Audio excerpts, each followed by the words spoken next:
Good morning, Freedom Team. Tim Hollinden here on Thursday, June the 22nd, the second day of summer. Yep, that's right. If you missed it, yesterday was the first day of summer. It's time to get super busy.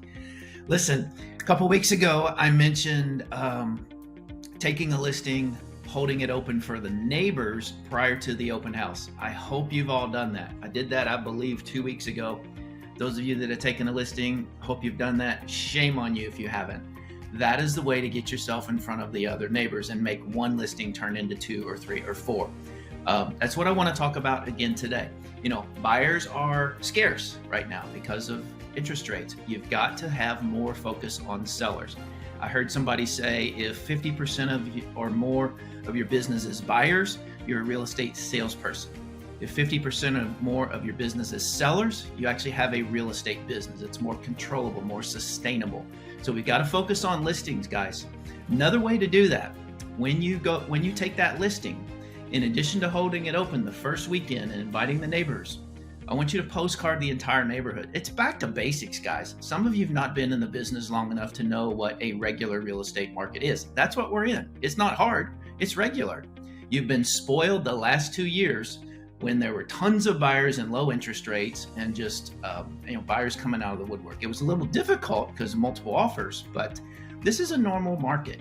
In a normal market, you need to have a balance between your buyers and your sellers. So the second thing I'm going to tell you about is postcarding the neighborhood. Every listing you take, you should send a just listed postcard. You can have companies do this for you, or you can just print them all and drop them off at the houses. The more face-to-face, belly-to-belly time you have with neighbors, the better agent you're going to be, the more likable you're going to become. You're going to develop rapport with those neighbors and so forth. Now, there's not a lot of newspaper boxes anymore. That's the way I used to have to do it. And it's probably still illegal to put them in a mailbox.